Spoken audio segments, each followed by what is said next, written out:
for a troubled Earthquake. singer. Yep, We're having an earthquake.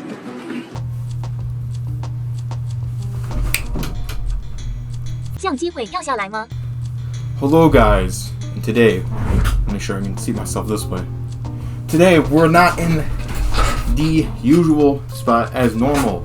Today we are at a new house. I moved, as you can tell, by all of the changes in the atmosphere. But today, today's video is going to be a little bit different. We're not doing a unboxing, and we're not doing a gear review in general. Today we have a bit of a more creative video today. Today we have an arts and crafts video.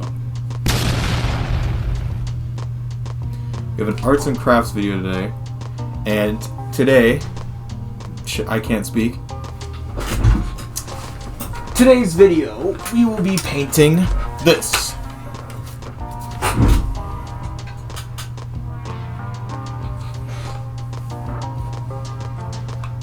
Today's video, we're going to be painting this Arcturus Ak12. I bought this off of one of my buddies. I'll leave his socials in the link in the description below. And maybe wondering what I'm going to be painting this like. I'll throw some pictures on screen right now in like the corners and all that. The paint job that I'll be doing is pretty much, I'm trying to go for a, if not one-to-one, if not close enough representation of the Ak12 gun show off, being the really weird, esoteric looking pixel camo. Now, I thought the camo looked really cool. I think it looks really nice. In the end, I think it will turn out very beautiful, very nice looking in general. Seeing this entire rifle painted in such a manner, I think it'll look really good in the end. And also, this will give me a good time to practice, the spray painting in general.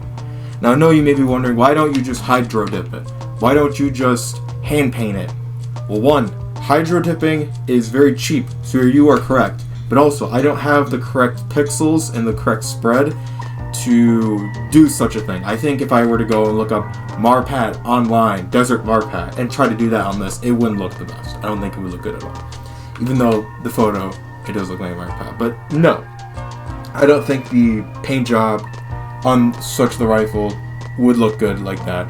So I'm going to attempt to spray can it. I have stencils that I'm going to use for this. I have a few stencils, but I have stencils here I'm going to be using. I have 3 of them. One's currently sitting outside waiting. I will leave a link to these in the description below if anyone would like to buy them themselves. They're really nice. They're like around, I want to say probably like 12 to 10 bucks on Amazon, I think. And you get like 3 of them. Perfect. But no, that's what we're going to be doing today. So, let's get into it.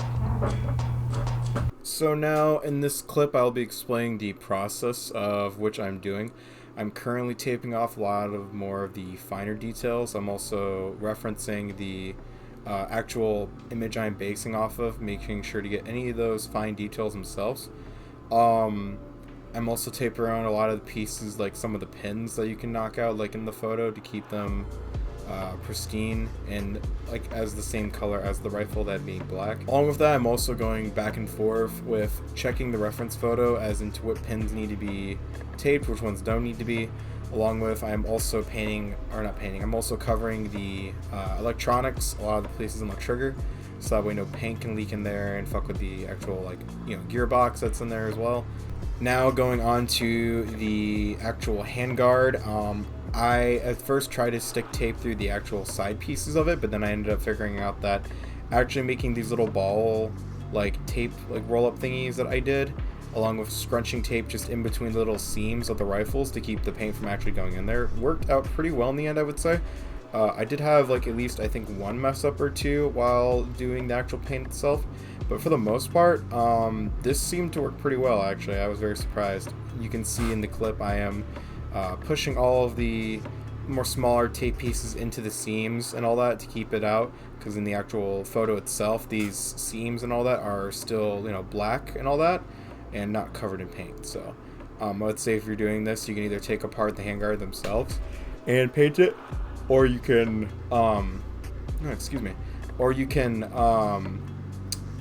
or you can just do what I did and just stick them in the crevices, and then they'll cover it pretty well, I would say. In this next part, I overexposed the camera like brightness on my GoPro, and it came out a lot brighter than usual with all the flashing colors and all that, along with the tarp that I was painting on. So I am very sorry for this inconvenience. I tried darkening the videos to the best of my abilities, but this is what you will be seeing. So I am very sorry.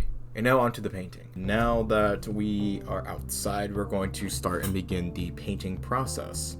What I'm going to do simply is I'm just painting the rifle in layers. In the original picture, there appears to be the rifle split up into 3 different sections of painting. The receiver is a lot of a darker color, while the grip, the buttstock, and the handguard are all in a much lighter color. In these next parts, I'm going to proceed to cover the rifle and then paint out my parts, let it dry, and then go back in and paint more parts and all that as well. So, while this is also happening, you will see me at the also occasion check the reference a picture as well, and keep going back and forth, along with I'm also starting to spray paint a lot of the other sections, like the handguard here, along with I will also start to paint the stock at some point. Now, in this process, I am proceeding to take corners of pixels that I have chosen by taping out the rest of the board, and now putting the pixels in a very natural fashion to the rifle itself. In the original photo that will pop up on the screen here, you can see that the receiver itself is very dark compared to the other parts of the rifle.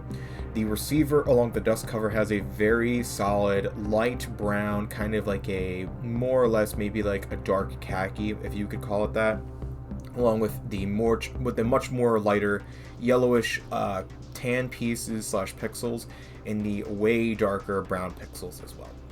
I am going in sections and taking chunks and spray painting them out.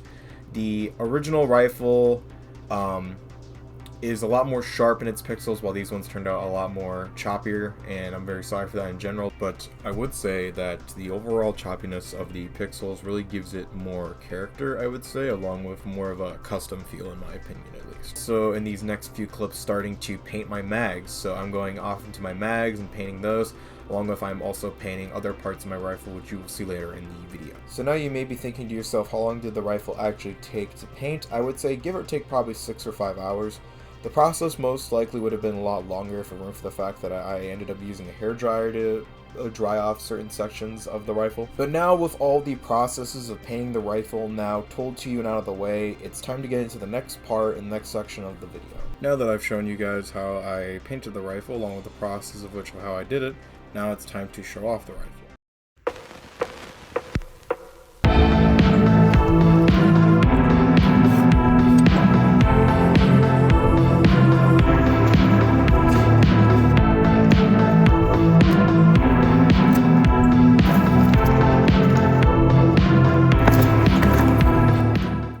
I would say overall I'm pretty satisfied with how the rifle turned out in general. In certain spots I would definitely say it became a little bit choppy due to how spray paint works in general.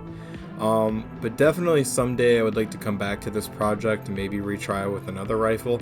If not, just buy another Ak12 and redo it, or maybe just completely shear off this one or sand it and repaint the rifle. But overall, all in all, in general, I would say that this paint job came out really well.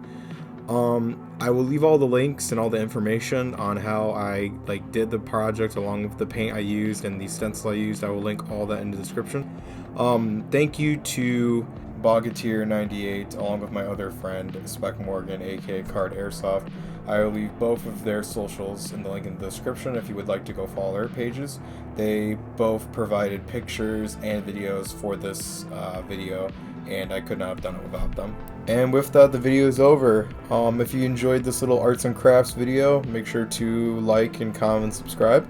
If you found this video in any sort of way informational, or maybe found this video inspiring to do your own stencil or sort of rifle, let me know how it went down in the comments below.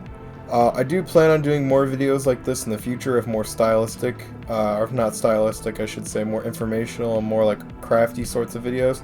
I feel like these are really interesting and fun to do. Along with that, I have some other interesting videos with kits and impressions later down the line, so stay tuned for that. I'd also like to say thank you everyone for 300 subscribers on YouTube. This was a very big milestone because we hit 300 recently, and I'm really happy about that. So hopefully by the end of this year, maybe we might hit 500. But thank you to everyone who's been following the channel and keeping up with it recently. You guys are amazing. So, and with that, I will see you guys in the next one. Peace.